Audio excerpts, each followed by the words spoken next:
This video here is a photo slideshow tour of the abandoned Union Pacific right-of-way that runs between Plummer, Idaho and Thornton, Washington. Now, parts of this were abandoned in sections over the years, and both at Plummer and in Thornton there are still active railways, and I'll talk a little bit more about them as we get to the photos of those.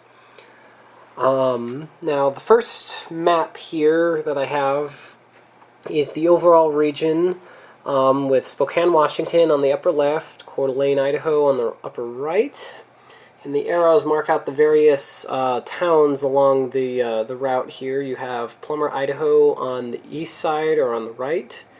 Continuing west, we have Tico, Washington, Oaks Dale, Washington, and Thornton, Washington. Now here on this map is kind of the overall, this is the first area that I'm going to be covering here. This is Plummer, Idaho to Tico, Washington. Now, a little bit of history on this particular section.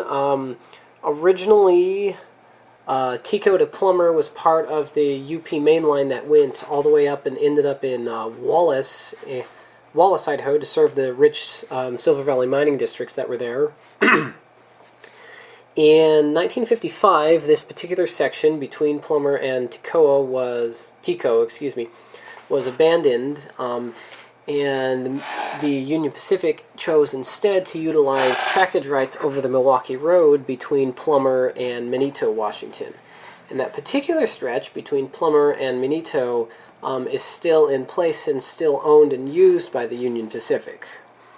Heading out of Plummer, the tracks climbed up and over Watt Hill and had a little loop there where it crossed over the Milwaukee Road, and then a bigger loop to the south, geographic south, that headed back up, and then it followed Little Hangman Creek all the way down into Tico.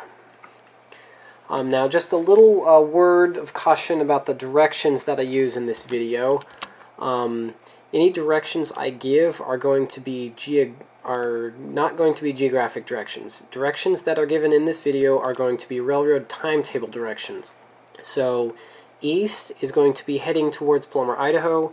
West is going to be heading towards Thornton, Washington. Unless I otherwise specifically state in the photo captions, and when I'm saying that I'm using geographic directions, assume all directions, east and west, are railroad timetable.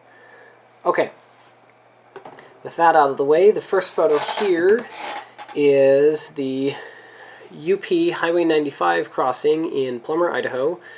Now, this is looking east. Continuing on down the tracks, a train would eventually end up in Spokane, Washington. Now, turning around 180 degrees from this location, we see a lumber mill and a derail and a couple of center beams that are loaded waiting for the train to pick them up. Now, back before 1955, this derail would have actually been a switch, and the main line to Tico would have continued straight on.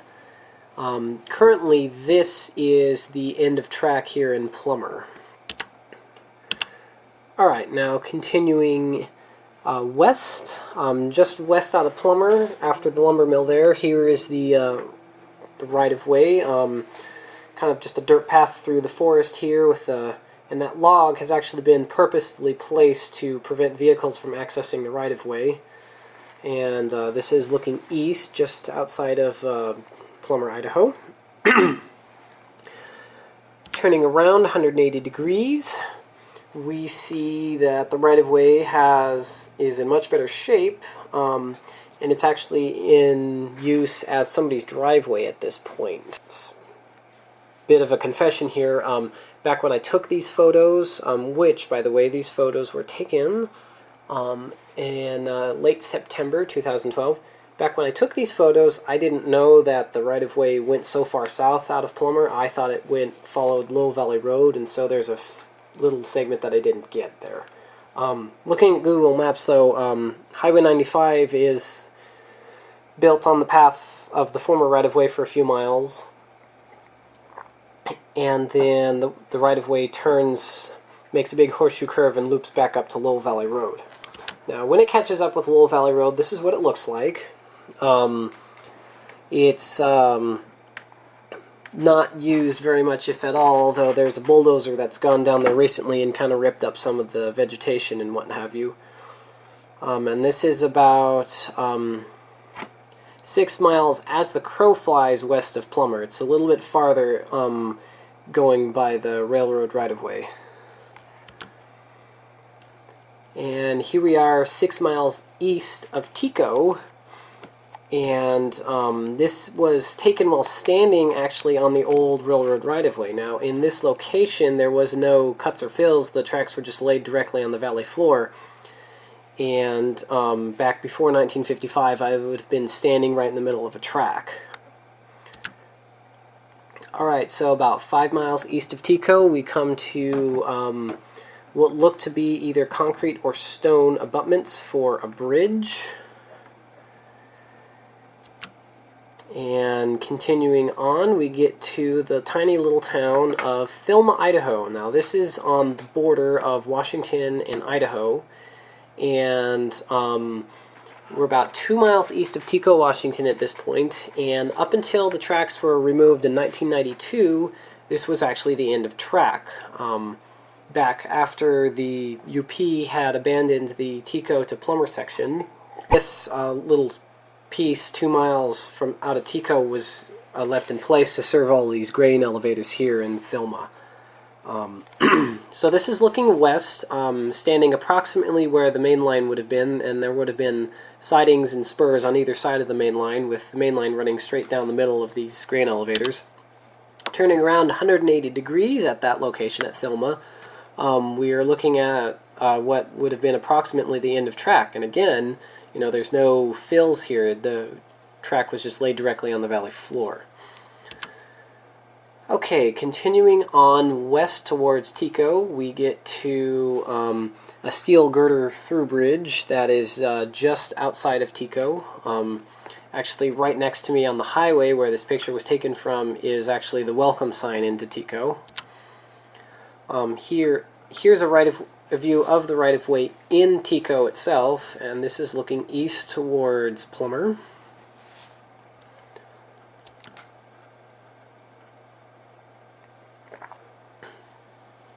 And here is, turning around 180 degrees from that location, is a view looking west. Now, the arrows mark out two important but kind of difficult to see things in this view. On the right, we have a steel girder bridge that was one leg of the Y that was located here. On the left, we have a grade crossing in the right-of-way that was another leg of the Y. And the third leg of the Y ran basically between those two arrows in the background there. Now, at this location, there was a junction of the Wallace branch, which ran up to Plummer, and there is also, it was a junction with the Wallace branch with what was at the time the main line that ran from Hinkle up to Spokane. Later that was downgraded to a branch line. Now again, all of this track here, including this Y in Tico, was removed in 1992. Now, taking the leg of the Y that crossed over the girder bridge headed railroad timetable east, or geographically north, up to Fairfield and then in Spokane. The arrow on the left, or that leg of the Y, headed geographically south, or railroad timetable east, to Oakesdale, Washington, or Colfax, Washington. There was a junction later on south of Tico that we'll get to later.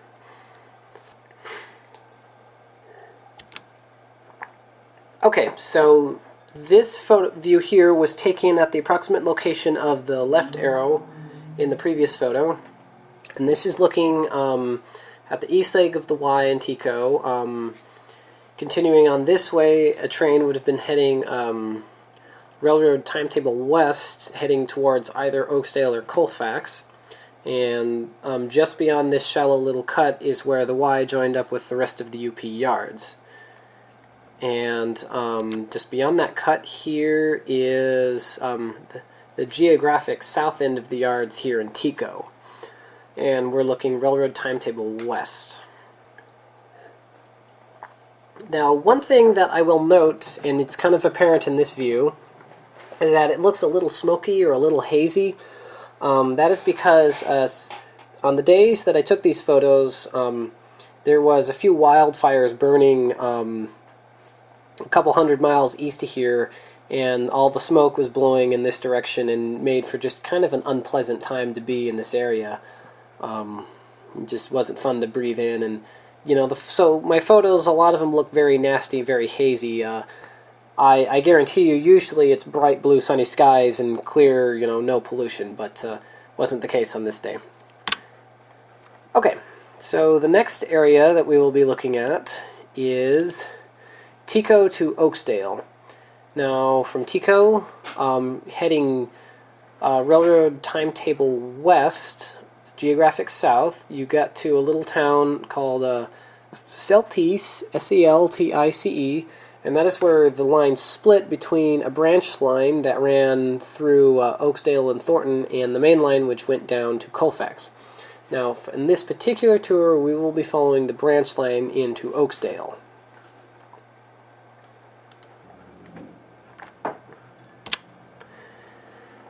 Okay, so here is the the south end of town, south end of Tico, where the right-of-way, the rails crossed over Highway 27 as they were leaving Tico. And this is looking timetable west, looking towards Oaksdale and Colfax. Now, just after this little curve here, there is the first of 3 bridges. Now, here is a view stolen from Google Earth, and the arrows each point to 3 steel girder bridges that cross over this little creek here that runs through Tico. Now, being that this once used to be the Union Pacific Main Line, these were pretty substantial, significant bridges. Here is the second of those, just west of Tico, taken over by graffiti artists from the local high school. And here is the third bridge, and that parallels the old highway bridge as well. And as you can see, both of these bridges still have the original railroad ties, open tie deck, and the original handrails as well. Here is the right-of-way, just past the third bridge, a half a mile west of Tico, looking west. In this location, it's driven on frequently by farmers accessing their fields, ATV riders, dirt bikes, you name it. Now, about 1 mile west of Tico, the right-of-way has actually been bulldozed down to match the contours of the surrounding land and has been reclaimed as farmland. Now, this is actually a common theme that we'll see again and again between Tico and Thornton, is where in the places where the cuts and fills weren't very big, the farmers, after the tracks were torn up in '92, farmers came in and just bulldozed it down so that way they could use all of the area as farmland. Generally speaking, in the places that this happened, like I said, you know, the cuts and fills, they weren't very deep, you know, maybe a couple feet or so at most. Now, from this view here of the bulldozed right-of-way, if we turn around 180 degrees, we get to a still intact right-of-way that goes through a few shallow cuts. And again, you can see these cuts are not very deep, which is why a lot of them got bulldozed over. But right-of-way, you know, again, used by the usual traffic, you know, farm vehicles, dirt bikes, ATVs, what have you. Now, a mile and a half west of Tico, here the right-of-way and Highway 27 gradually curve through their landscape here. The railroad right-of-way is the lower of the 2 flat spots, the highway is the upper. Now, Seltice, again, right-of-way bulldozed down to match the contours of the land. This is looking east towards Tico. And if we turn around 180 degrees in this location, this is the view we see. We see a fair number of grain elevators, warehouses, what have you, that were served by the railroad. Now here's where the junction of 2 UP lines were. Continuing straight, or geographically south would have taken you on the main line into Colfax, and heading to the right, geographically west, would have taken you to Oaksdale, and that's where we will be heading. Now, just beyond the junction, the railroad passes through another small cut in the hills, and the arrow points to that. In this location, even though the cut is very, very shallow, it actually has not been bulldozed down, and it's actually this grassy path through an otherwise plowed field. And this photo is taken while standing on the old railroad right-of-way. Now again, common theme, turning around 180 degrees. The right-of-way crossed Warner Road at this location, and the trees that the arrow is pointing to are actually growing on top of the old rail bed. And again, this was all removed in 1992. Just beyond that arrow, at about a tenth of a mile west of Celtice, is this short wooden bridge. Now, one thing that I find personally very interesting about the Thornton to Tico section is that all of the old wooden bridges are still in place. And you know, I would have expected that, okay, maybe some of the bigger steel bridges you leave, but the smaller wooden ones I would have expected to be removed and demolished. Not the case in this particular stretch. About 2 miles west out of Celtice is a shallow cut, and this view is looking east towards Tico. And about 5 miles east out of Oaksdale, we come to another location where we have 3 bridges in close proximity to each other. And again, this is a view taken from Google Earth. Now, the 3 arrows show what are, in this case, 3 wooden trestles. Here's the first of these wooden trestles. They're fairly low-lying, not very tall. It's kind of funny, though. You have to love the attitude of the Union Pacific. They'll be damned if any natural waterway or anything else is going to get in their way, and they'll just throw more bridges over the problem, right? Here is the second of the 3 wooden bridges, 5 miles out of Oaksdale. And here is the third. And again, all of these bridges are completely intact. The original railroad tie open deck is there. And about 2 miles east out of Oaksdale, we get to the Highway 27 overpass. Now, if we stand on top of that overpass, we find this view. Now, the black arrows on the right point out the old abandoned Union Pacific right-of-way.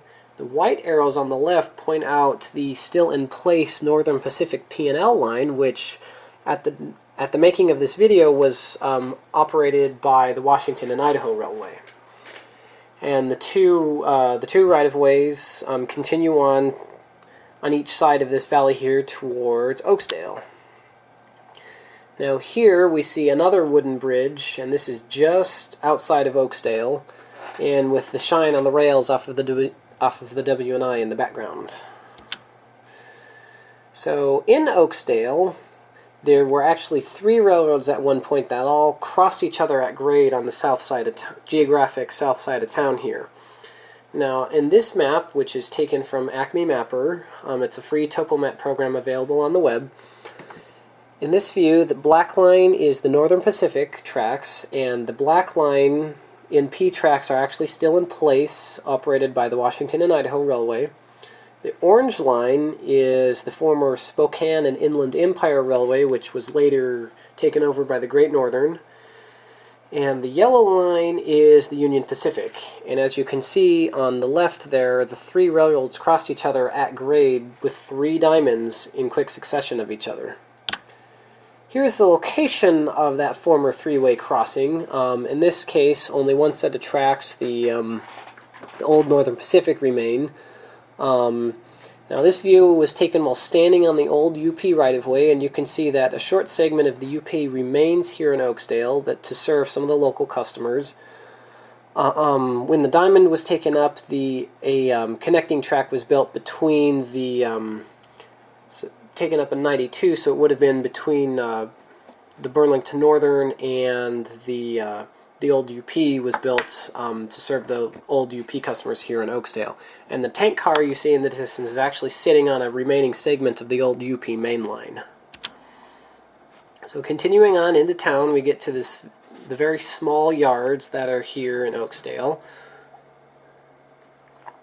And in this view, you have one of the spur tracks on the left, another spur track with the tank cars on it on the right, and the green center beam cars are actually sitting on the old main line. Now, what's interesting to note about Oaksdale is that, again, UP being the UP, whenever they put in something new, they built it to their what were their highest standards at the time, but they didn't necessarily upgrade the old stuff in place. So the situation you have, at least here in Oaksdale, is the main line has 70-pound rail, but a lot of the sidings and spur tracks have 133-pound rail, which I think is just kind of humorous.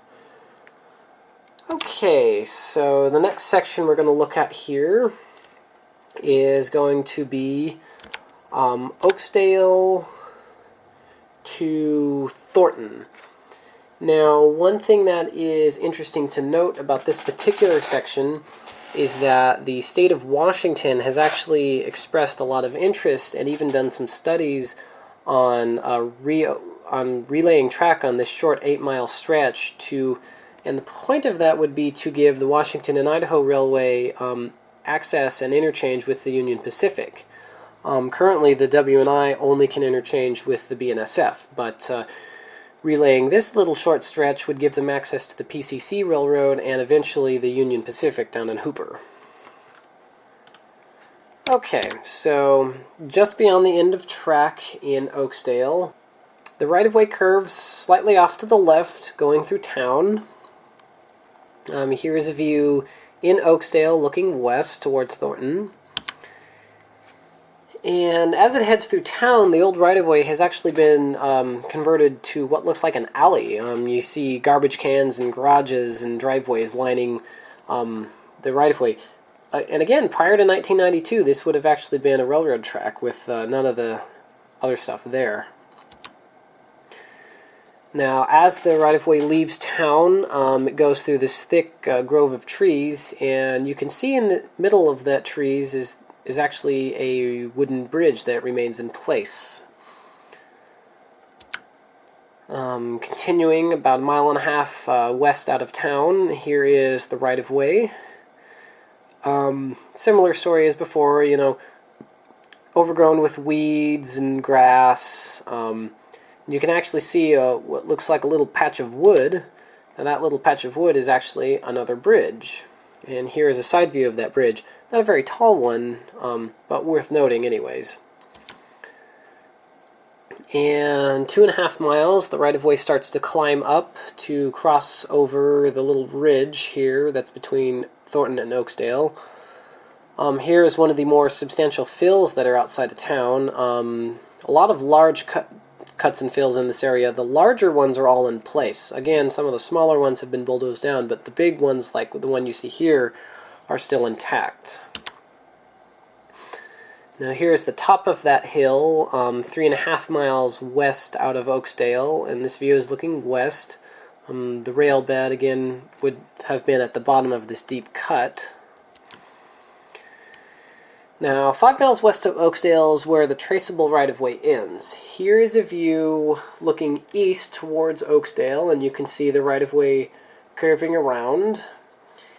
And turning around 180 degrees in this spot, this is the view.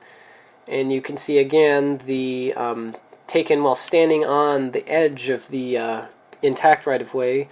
The cuts and fills in this location for a couple of miles have been bulldozed down and to match the contours of the land, and so that way the farmers have more area to farm on. Now, one thing that's interesting to note in this view is directly straight ahead, you can kind of make it out, is a tower. Now that tower is actually part of a wind farm that is being built in the Oaksdale-Thornton area, and that will come into play a little bit later here. Alright, so 5.5 miles west out of Oaksdale, here's a view looking east towards Oaksdale.